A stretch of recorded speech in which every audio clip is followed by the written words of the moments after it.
Haleluya. Haleluya. Puji Tuhan. Haleluya. Kurang.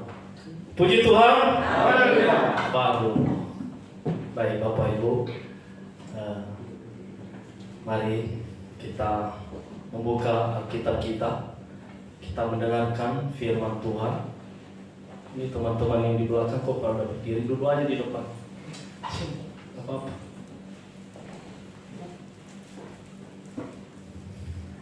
Mari kita membuka Alkitab kita yang terambil dari Pengkhotbah 2 ayatnya yang 11. Mari Bapak Ibu buka firman Tuhan, Alkitabnya. Saya ulang kembali, Pengkhotbah 2 ayat yang ke-11. Ada amin? Amin. Baik, karena sudah amin, mari kita membaca bersama-sama dalam hitungan yang ketiga. 1, 2, ya. Ketika aku meneliti segala pekerjaan yang telah dilakukan tanganku dan segala usaha yang telah dilakukan untuk itu dengan jerih payah, lihatlah segala sesuatu adalah sia-sia dan usaha mencari angin memang tak ada keuntungan di bawah matahari. Ini adalah pengkhotbah menulis ini. Kalau kita menelusurinya, bahwa pengkhotbah ini adalah yang penuh hikmat. Lalu dia menuliskan ini, dia mengatakan, ketika aku meneliti segala pekerjaan yang telah kulakukan, atau tanganku melakukan segala sesuatu, semuanya adalah sia-sia, jerih payah, lelah, semuanya sia-sia. Ada banyak hal, kalau kita berpikir hal-hal ini, ketika kita membaca, lalu membuat kita hidup dalam pesimis. Semuanya sia-sia. Itu loh firman Tuhan yang menuliskan. Apa yang sia-sia? Semuanya. Bahkan yang menuliskan ini adalah orang yang penuh hikmat. Ini bukan orang biasa, saudara. Tapi dia berkata bahwa semuanya sia-sia. Oleh sebab itu, nggak usah bekerja, nggak usah susah-susah, nggak usah capek. Ada yang setuju? Ini adalah polemik dalam hidup kita. Tapi kenapa orang-orang susah-susah melakukan segala sesuatu, bekerja dan segala sesuatu dilakukan, yang pada akhirnya adalah sia-sia? Berarti ini kita kasih temanya adalah kesia-siaan dalam dunia ini. Bapak Ibu, saya ada sebuah ilustrasi bahwa seorang atau di suatu universitas yang terkenal, seorang profesor bercerita kepada murid-muridnya, mahasiswanya. Dia berkata sebelum mereka melanjutkan pelajaran mereka, dia berkata, asalkan kalian tahu bahwa segala sesuatu yang kalian lakukan adalah sia-sia. Hidup singkat dan semuanya tidak ada arti atau konyol. Lalu mahasiswanya berkata, lah Pak Prof, ini kan kita bayar mahal-mahal, kenapa harus begitu? Ya iya, dia bilang, emangnya kalau kamu sudah bayar mahal? Ya iya, kalau kita sudah sekolah, nanti kita bisa berkontribusi kepada bangsa dan negara ini karena kepintaran kita. Oh ya, dia bilang, hei anak muda, betapa hebatnya engkau, sebisanya apa kamu?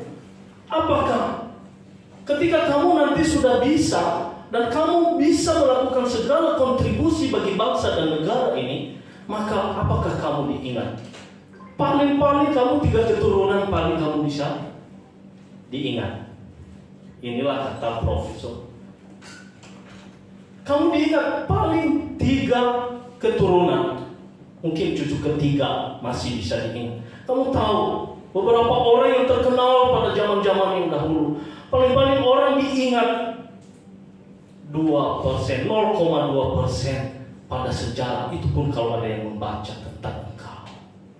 Jadi ini adalah sia-sia katanya. Lalu dia bilang, lalu kenapa kita harus kuliah? Pak Prof, dia bilang begini, kamu tahu kalau kamu kuliah supaya kamu berhikmat. Paling tidak kamu ketika berhikmat, kamu tahu mana yang benar, mana yang salah. Ketika kamu berhikmat, kamu tahu mana kejahatan, mana juga yang lalim dalam hidup.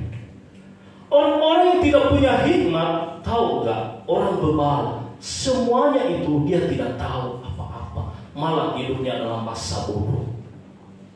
Semakin lama engkau mengenal realita kehidupan, semakin lama engkau mengerti tentang bagaimana jahatnya dunia ini. Semakin lama kita mengenal tentang apa yang ada di muka bumi ini, orang lebih pintar tambah pintar dan semakin mengerti kejahatan akan dilakukan. Apakah engkau tahu bagaimana yang namanya ketika kita korupsi? Betapa susahnya korupsi, saudara. Apakah ketika kamu sudah sekolah, apakah kamu bisa menghapuskan segala korupsi itu yang ada di negeri ini? Dia bilang gitu. Mereka diam. Iya juga ya. Lalu bagaimana, Profesor? Ada orang bilang, ini udah mulai sinting ini profesor kita ini, over, udah terlalu pintar kata dia. Lalu bagaimana? Ada yang kalau kita sudah kuliah kan kita punya titel, Pak. Dia bilang, iya, buat apa kamu kalau punya titel? Kalau punya titel kan kita gampang cari pekerjaan, kita bisa kaya. Lalu bilang, oh iya, semuanya sia-sia. Saya bilang, itu dibilang oleh profesor. Kesia-siaan apa?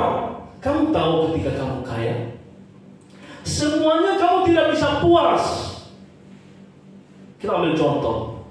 Kamu kalau punya uang, maka segala sesuatu yang kamu punya itu adalah selalu ketinggalan. Ada yang baru, lalu kamu beli lagi. Semuanya baru, kamu beli lagi.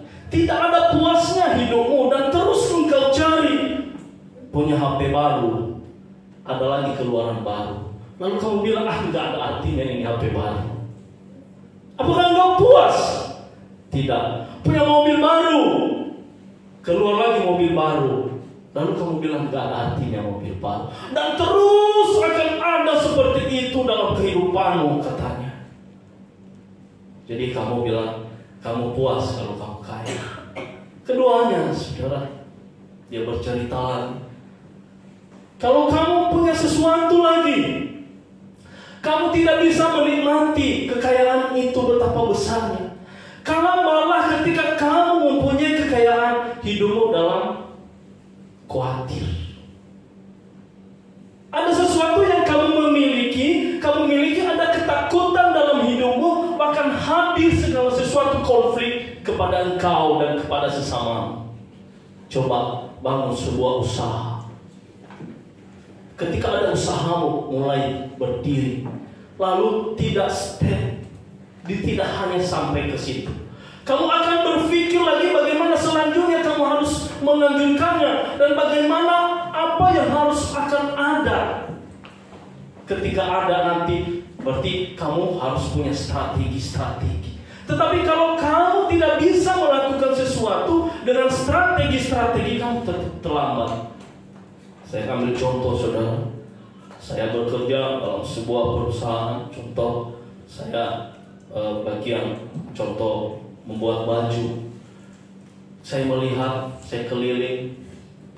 Wah, ini ada lagi yang baru, modelnya baru. Saya berpikir ini saya ketinggalan. Padahal saya berpikir ini sebenarnya ide dari mana? Ini ide dari saya awalnya. Lalu orang menyontek, lalu menambah-nambahkan. Saya berpikir, enggak, aku harus maju lagi. Saya panggil orangnya, ini kamu bisa dari mana ini? Enggak, dia ketawa. Saya bilang, awas lo, ikut-ikutan lo. Akhirnya Bapak Ibu, semakin kita memiliki banyak hal, semakin tidak nyaman dan nikmat akan kita nikmati hari-hari itu. Lalu kata mahasiswa ini pada dia, terus bagaimana? Lalu ketika kamu memiliki apa-apa, segala apa yang ada di muka bumi ini kamu miliki. Kamu ingat gak COVID 2019? Semuanya hancur dan banyak yang kolaps, banyak yang bunuh diri. Kenapa? Pada sekejap habis. Kamu tidak tahu ketika datang tsunami, apa yang kamu bangun dalam dunia ini akan hancur sekejap. Lalu bilang apa? Kita seringkali mencari hal-hal yang lebih dan sia-sia. Saya membawa kita dalam pikiran hal-hal ini, saudara. Apakah hari ini kita dalam hal-hal demikian? Bukan berarti saya bilang kepada saudara atau firman Tuhan jangan melakukan dan jangan menginginkan segala hal-hal itu. Ya, ini adalah tulisan adalah pesimis. Tidak ada kita semangat, tidak ada optimis hidup kita ketika kita baca mengkhotbah sia-sia. Bukan hari-hari ini saudara, kita melihat banyak orang yang menghabiskan waktu dan terus memperjuangkan hidupnya. Ada ibu-ibu rumah tangga kekhawatiran ketika harga sembako naik. Lalu bagaimana ini sementara pendapatan yang diberikan oleh suami saya hanya segini, bagaimana bisa lalu berkumul dalam situasi yang mungkin rumit bagi hidup kita. Terus Bapak Ibu, sudah segalanya akan menjadi susah. Kita baca berita di 2023 akan ada yang lebih rumit lagi. Lalu kita berpikir, bagaimana aku harus berjalan? Kita membuat hidup kita semakin berusaha. Kita mengusahakan segala sesuatu. Bahkan kita hampir-hampir tidak bisa lagi berdoa kepada Tuhan. Hanya untuk datang, untuk mencari, membekali diri kita untuk hari esok. Banyak hal-hal itu. Saya melihat tadi ada yang bersaksi, yang ulang tahun ini.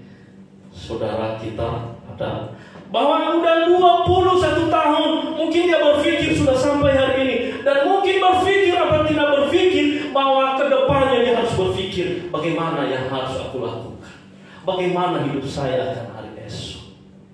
Itulah yang sering kita takutkan. Dan ini banyak orang-orang juga yang terus berpikir akan hal itu, terlalu terfokus akan dunia. Tahu nggak Bapak Ibu, seakan-akan kita ini yang hidup dalam dunia itu hidup dalam goa. Saya bilang begitu, hidup dalam goa. Banyak orang yang hidup dalam goa yang tidak tahu bagaimana dia harus lakukan, yang terus cenderung melakukan hal-hal tentang dunia untuk membangun diri. Bukan berarti tidak boleh, tapi saya mengatakan adalah kita yang hidup dalam goa. Pasti saudara kan ini mulai parah lagi nih yang menyampaikan firman Tuhan ini. Untuk mentang-mentang dia nggak punya apa-apa lalu dia bisa begitu. Tidak, saya nggak mengajak saudara tentang hal itu. Silakan saudara, mari berjuang terus. Anak-anak muda harus berjuang, fight, maju. Ya, bukan berarti nggak boleh sekolah. Saya sudah tua, saya masih sekolah. Anak-anak saya harus sekolah. Ya, anak-anak muda harus. Bukan berarti tidak. Mari sekolah. Bukan berarti saya ajak kalian nggak boleh sekolah. Saya bilang kalian sia-sia dan itu penulis adalah pengkhotbah. Bukan berarti begitu. Tapi seringkali cenderung hidup kita menyia-nyiakan hidup kita dalam keadaan hal-hal yang itu, yang susah. Terus kita kejar dan kita kejar. Ada beberapa hari terus dalam seminggu, ada dalam setahun sudah berlalu, kita mendengarkan firman Tuhan yang disampaikan oleh Pak Gembala kita, yang senantiasa terus yang mengajak kita, mengajar kita tentang tabernakel. Tabernakel dari awalnya pintu masuk halaman, ya, lalu masuk pada puncaknya, kita harus menembus batas apa itu yang namanya tirai.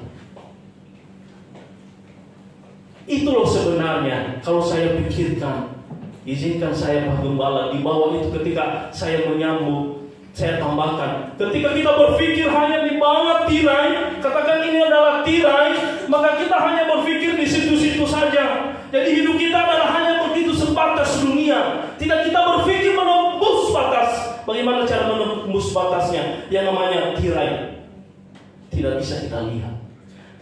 Karena kenapa? Cenderung hidup kita menghabiskan waktu dalam kesia-siaan. Mari Bapak Ibu, siapa yang ada di atas langit dan siapa yang ada di dalam surga datang ke dunia. Orang-orang di dunia yang tidak menerima Yesus, mereka hanya hidup dalam goa. Tetapi orang yang menerima Yesus, mereka yang hidup dan melihat langit itu, di atas langit. Mereka menembus batas yang namanya tirai kehidupan itu. Mereka lagi bisa langsung kepada Tuhan. Itu loh yang sebenarnya. Seringkali kita cenderung berpikir bahwa dunia ini terus kita pikirkan. Nah, harus kita bekerja. Lalu kadang-kadang kita tidak capai dan gagal, seakan-akan kita mau bunuh diri. Dan seakan-akan kita marah-marah terus. Ada banyak yang depresi tentang mencari dunia. Karena kenapa? Dia tidak melihat pintu keluar yang harus dia capai. Cenderungnya hidup manusia karena dia hidup memikirkan, tidak memikirkan kehidupan kekalnya. Apa itu hendak hidup kekal? Yesus telah menyatakan, Yesus tahu gak saudara, bahwa Yesus itu sudah takluk oleh dunia. Setuju gak kalau Yesus itu sudah takluk oleh dunia? Ditaklukkan oleh dunia, oleh karena dosa dia takluk. Dia mati oleh karena dosa. Dia mengatakan, hei, inilah kesia-siaan. Kamu harus mati. Kalau kamu tidak mati, kamu tidak bisa. Harus kamu bubarkan dunia ini. Hancurkan. Supaya kamu bisa sampai. Itu yang datang, Yesus datang. Dan dia menjadi manusia.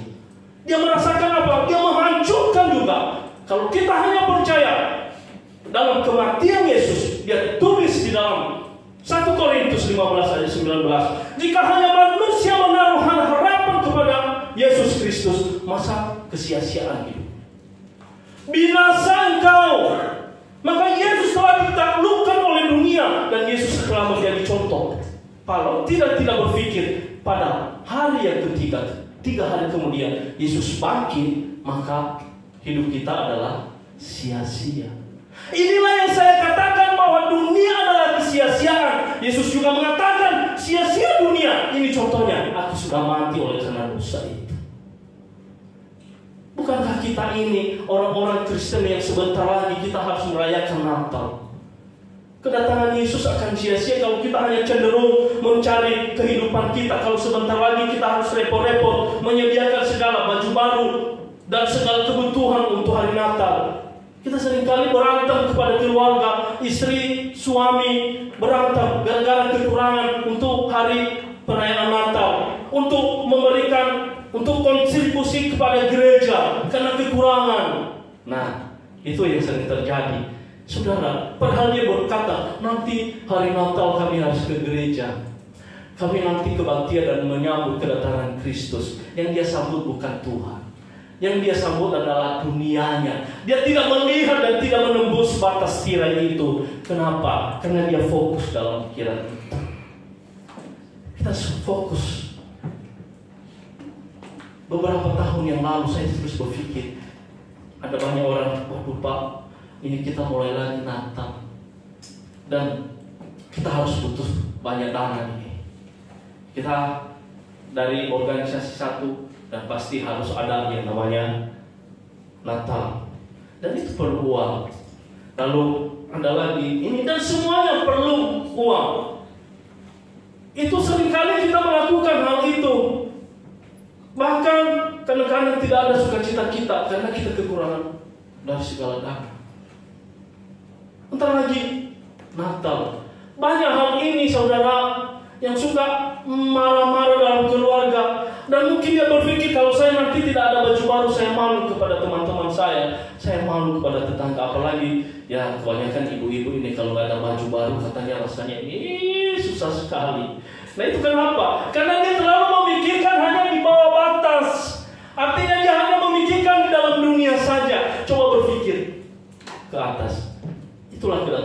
Kristus yang mati oleh karena dosa-dosa.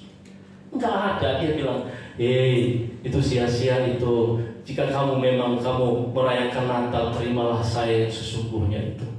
Ya, dia bilang, inilah saya yang susah-susah, yang lahir di kandang domba, yang aku pun tidak punya apa-apa. Bahkan dia sampai mati dia tidak punya apa-apa. Dia miskin, dia mati, dia dalam susah. Untuk apa? Untuk hidup kita, supaya kita mencapai kehidupan kekal itu.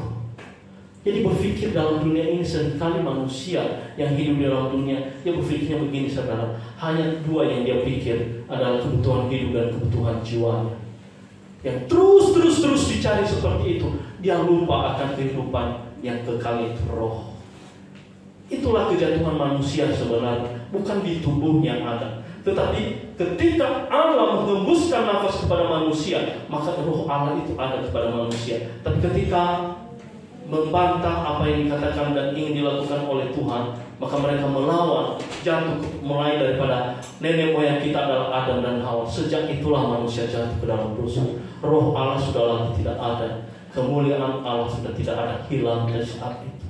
Nah, kita kadang-kadang tidak mengerti akan hal itu. Oh, saya kan hidup masih juga ganteng, saya pikir masih bisa, saya mengaca masih saya muda. Berpikirnya begitu saudara. Jangan berpikir hanya sebatas itu. Tetapi kadang-kadang orang juga berkata juga, oh saya kan gak mau ke gereja lagi, sudahlah. Siapa yang bilang saya mati? Ini ada pertanyaan-pertanyaan, saya pikir ini konyol ini. Karena kenapa? Dia gak berpikir tentang kehidupan kekalnya. Rohnya sudah mati.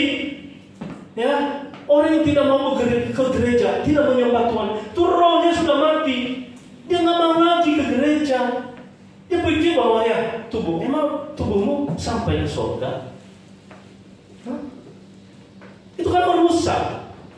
Bukan berarti saudara tidak melakukan segala sesuatu tentang dunia. Ayo, tapi jangan sering oleh karena keinginan dunia kita melupakan yang namanya hidup kekal kita. Kedatangan Kristus pada hari Natal, ketika kita merayakan, itulah yang harus kita pikirkan sebenarnya. Bagaimana kesenangan hidup kita, kebahagiaan dan hidup kekal kita. Jangan membuang-buang waktu tentang dunia. Bukan berarti yang saya ulang kembali, jangan mencari, jangan bekerja, itu namanya konyol. Tapi jangan, ada banyak sudah kita menjalankan segala sesuatu, bahkan sudah sedikit lagi kita gagal. Lalu kegagalan kita jadikan satu hal untuk tidak datang bersekutu dengan Tuhan. Itu bukan. Ada orang bekerja tapi nilainya kecil, mungkin hasilnya tidak ada. Lalu apa? Gak lagi datang ke gereja. Saya kan sudah berjuang tapi Tuhan tidak memberkati. Bukan. Itulah yang dikatakan kamu hidup di dalam kolong langit dan kesia-siaan di bawah matahari. Kenapa? Karena kita tidak melihat di atas yang namanya tirai itu. Siapakah itu? Yesus. Terus hidup di dalam Tuhan. Bukan berarti tidak. Siapa yang tidak mau mobil? Bukan berarti kadang-kadang ada juga pemegang, jangan begitu. Kamu terlalu pusing untuk mencari mobil. Kalau bisa, kalau banyak lagi juga sama saya. Itu artinya kalau banyak sama saudara, mari bagi-bagi ke saya. Enggak, saya enggak mau begitu. Tapi mari saudara silahkan cari. Tapi jangan sampai ketika tidak tercapai segala keinginan kita, maka kita mengatakan Tuhan tidak sayang, Tuhan tidak cinta, Tuhan tidak baik pada hidup saya. Oleh sebab itu, mari kita melihat ke depan dan membenahi diri, supaya ketika kedatangan Kristus kelak, ya, apakah kita ada bersama dengan Dia di awal-awal atau tidak? Karena kita sudah terus mencari kehidupan ke dunia ini, sehingga kedatangan Yesus tiba-tiba, lalu, bagaimana bisa kita dapat? Ingat, waspada kedatangan Yesus tidak dikatakan. Kita berpikir bahwa kematian itu adalah mati total, tidak ada lagi hidup kekal. Inilah yang dibawa Yesus, adalah kematian itu kekal. Ini loh cara hidup yang sebenarnya. Saya sudah menyatakannya, dan pada hari yang ketiga aku bangkit, dan itulah hidup kekal. Kita berpikir kalau kita sudah mati, udah gak ada apa-apa lagi. Itu adalah kematian, adalah hanya pintu menuju hidup kekekalan. Tinggal kita yang berpikir bagaimana hidup kita. Siap apa ketika kedatangan Yesus tiba-tiba nanti malam datang saya? Ada yang siap? Siap. Benar nih. Puji Tuhan. Haleluya. Jadi mari siapin hati kita. Jangan berpikir dalam satu hal itu. Jadi pikirkan, wah, ada saudara, dan ini adalah orang kaya. Orang kaya luar biasa. Dan ini memang benar-benar orang percaya juga sama Kristus. Tapi ketika dia mulai di puncak-puncak yang paling tinggi, ada hal sebentar lagi, kalau dia mencapai ingin maunya seperti ini, tapi tiba-tiba dia jatuh. Artinya dia tidak mampu untuk melakukan dan tidak tercapai cita-citanya. Lalu apa yang dia perbuat? Depresi, stres. Kenapa? Karena tidak tercapai cita-citanya. Keinginan seringkali kita dituntut dalam keinginan-keinginan kita. Harus, tidak. Keinginan-keinginan itu terlalu banyak sebenarnya, saudara. Kita harus melakukan ini supaya kita bisa. Tetapi bukan berarti kalau tidak tercapai kita harus melupakan Tuhan. Pada akhir-akhirnya bukan kegagalan itu pada awal, tidak. Tapi segala sesuatu adalah kegagalan pada akhir-akhirnya. Sudah mulai mendapat. Sama dengan main game. Waduh, supporter lagi ini udah level sekian, udah menang ini, dapat uang ini. Tapi tiba-tiba gagal. Aduh, kalah. Bilang apa saudara? Aduh, pasti dia mukul meja. Kalau enggak, melanting HP-nya. Itu seringkali kayak gitu. Itu hidup kita juga seperti kayak gitu. Kita mau melakukan, bukan tidak mau, bukan tidak boleh melakukan, tapi pada ujung-ujungnya, gagal. Yang akhirnya jatuh. Hati-hati di saat-saat itu. Dalam perjuangan hidup kita, hati-hati. Terus ingat, apa yang diingat adalah hidup kekal. Jangan modai keselamatan yang telah Tuhan berikan. Kita ini orang-orang yang sudah selamat, tapi ternoda oleh karena keinginan-keinginan dunia kita. Ya, hati-hati. Ingat, segala sia-siaan tidak harus dipertahankan tentang dunia ini. Yang mobil kita udah bagus-bagus, lalu orang coret, lalu kita marah-marah, lalu keluar binatang-binatang yang dari hutan itu. Dia bilang, kamu yang gak tahu ini mobil mahal-mahal. Nah itu ada saudara. Saya ketemu mobil yang dicoret karena itu anak buahnya marah sama dia. Datang, aduh, saudara, marahnya luar biasa. Mukanya merah. Nanti kalau ada orang di situ dia pukul. Kalau ada orang itu dia marah. Lalu inilah yang saya bilang. Kenapa kamu sia-siain semua? Itulah yang dikatakan oleh pengkhotbah. Segala sesuatu adalah sia-sia. Jangan nodai keselamatan yang Tuhan telah sediakan, berikan untuk kita hanya oleh gara-gara dunia konyol sia-sia. Ayo tetap pegang teguh bahwa setiap permasalahan yang ada yang kita harus hadapi, kita harus maju terus. Jangan mundur, jangan nodai keselamatan, jangan merusak keselamatan yang telah Tuhan berikan. Mari terus maju dalam melayani, dalam mengikut Kristus. Benar, bukan tidak enak. Hari-hari ke depan akan susah. Ya, jangan merusak keselamatan. Ayo Bapak Ibu, berjuang dalam iman keselamatan kita. Mari kita kerjakan keselamatan. Jangan sia-siakan oleh karena dunia yang sia-sia. Ya, itu saja firman Tuhan yang saya sampaikan. Hanya itulah kiranya Roh Kudus akan menambahkan pemahaman kita tentang apa yang disampaikan, apa yang dikatakan oleh Tuhan. Tetap berpegang teguh kepada Tuhan.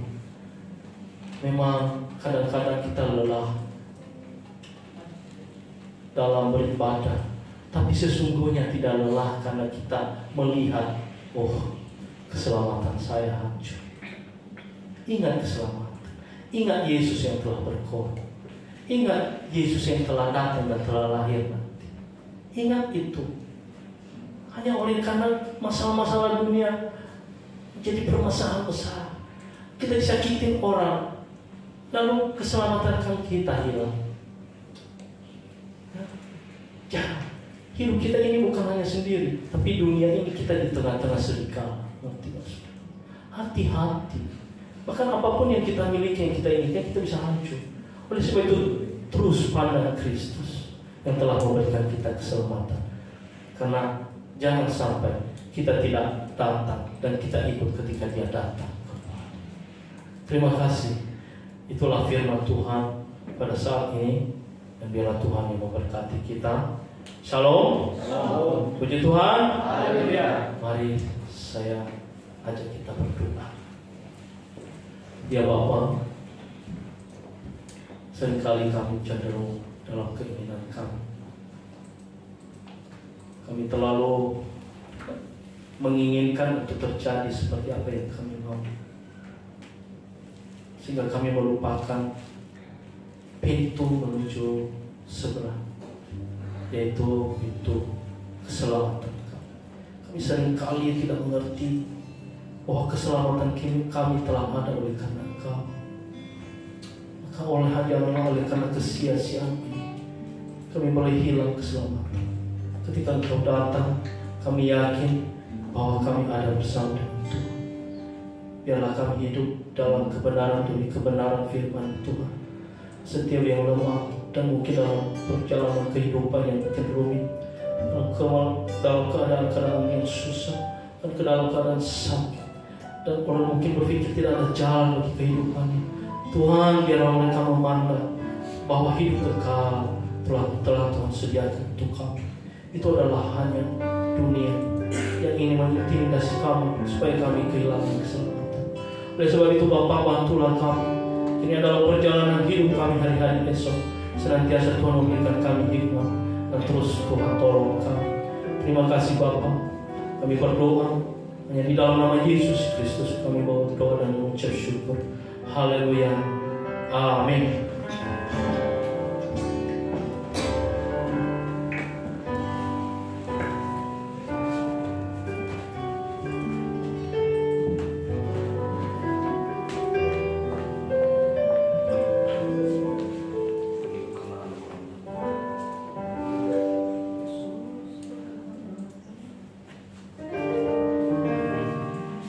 Bapak Ibu yang dikasihi Tuhan, firman Tuhan yang baru saja kita dengarkan,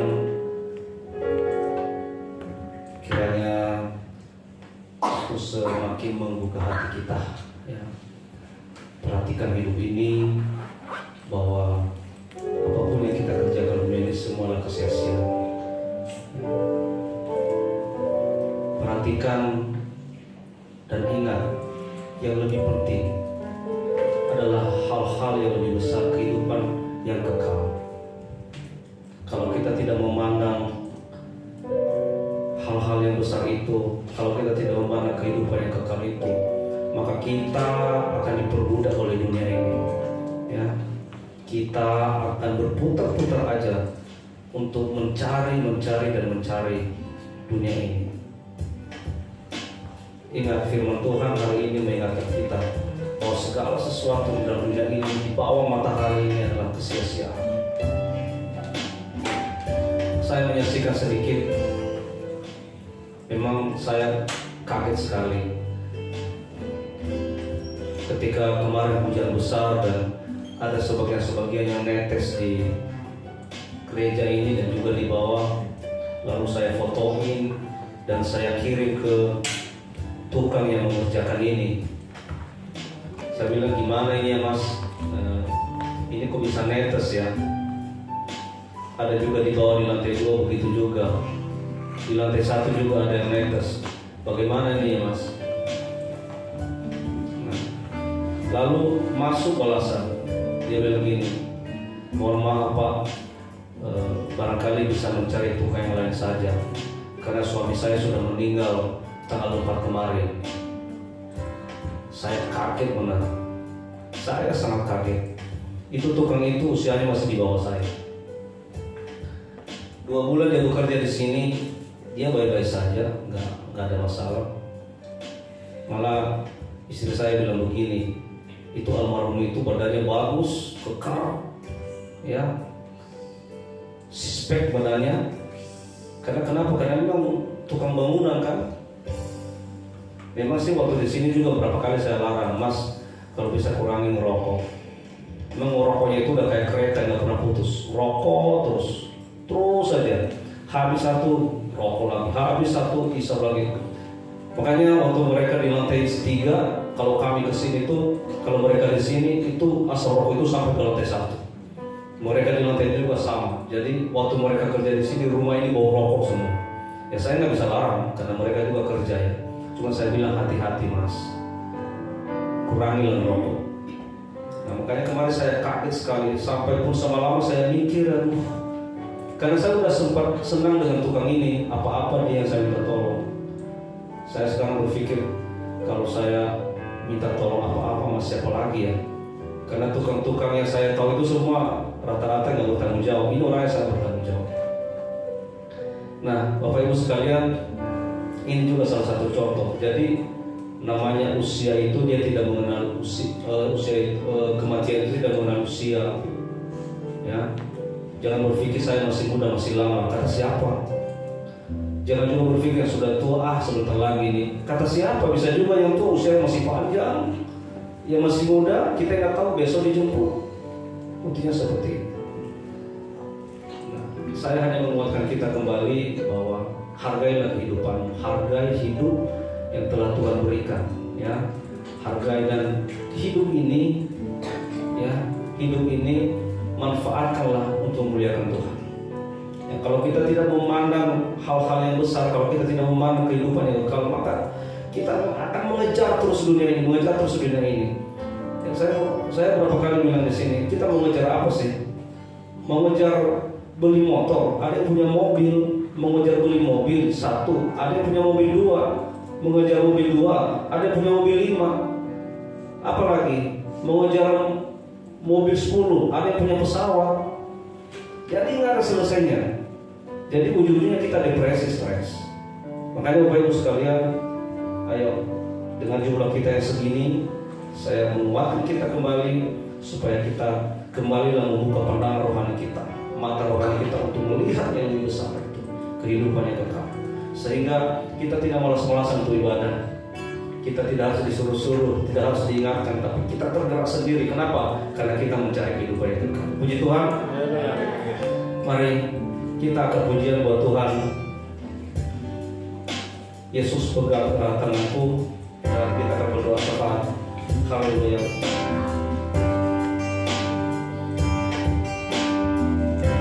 Silakan ditampilkan.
semua kesia-siaan Tuhan.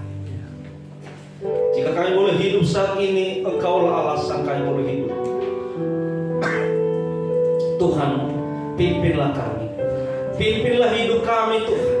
Inilah hidup kami serahkan sepenuhnya di tangan-Mu. Tanpa Tuhan kami percaya kami akan kehilangan arah. Dan jika kami boleh hidup sampai saat ini semuanya oleh karena Tuhan. Terima kasih Tuhan. Kesehatan yang boleh Kau beri bagi kami saat ini.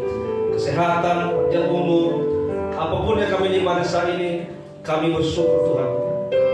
Karena kami percaya semua itu oleh karena kemurahan Tuhan.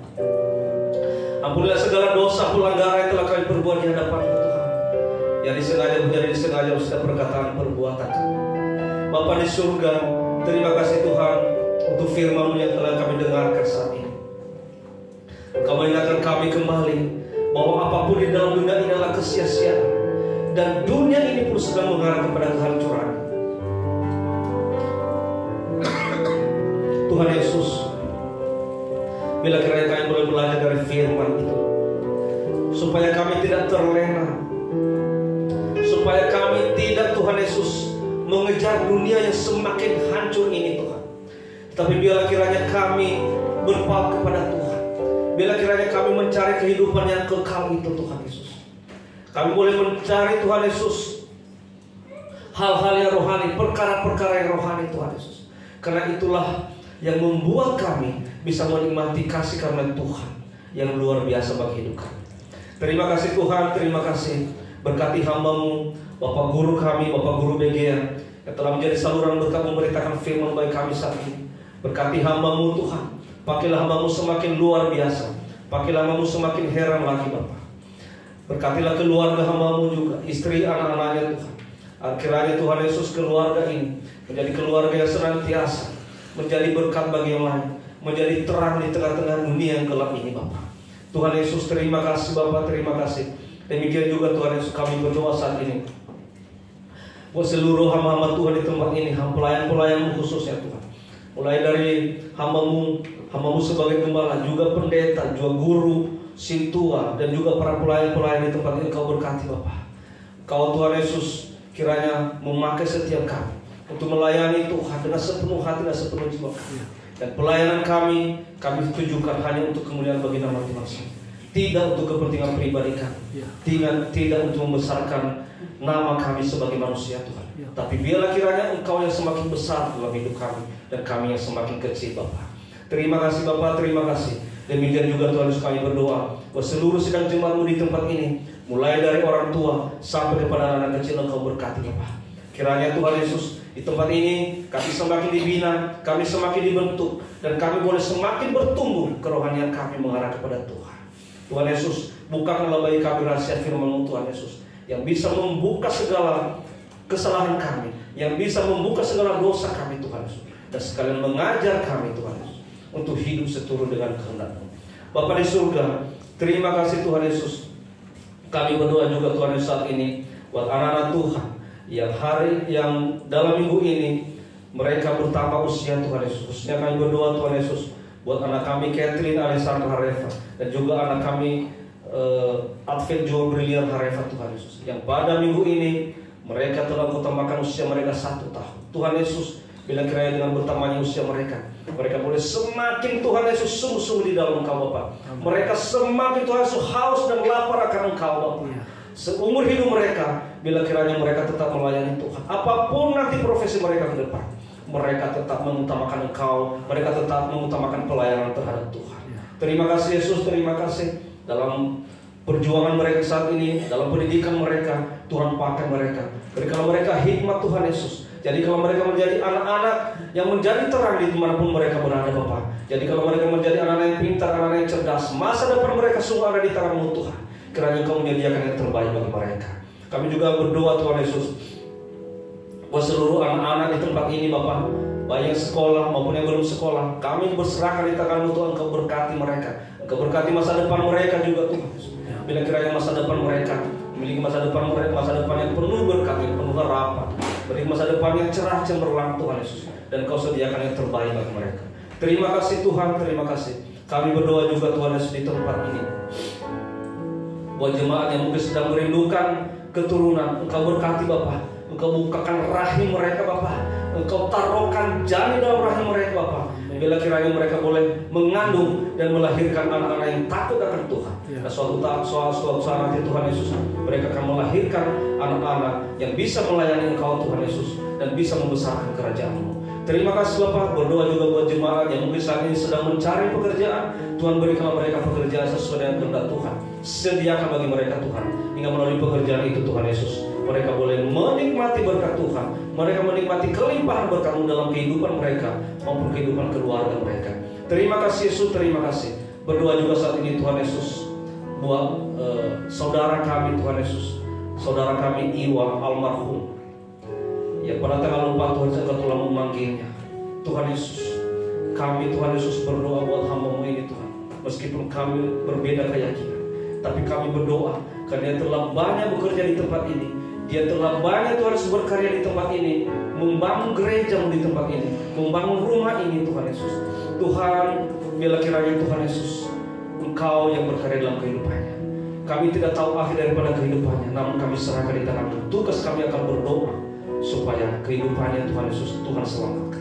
Kami berdoa buat keluarganya Tuhan Yesus, istri dan anaknya Engkau berkati Bapa.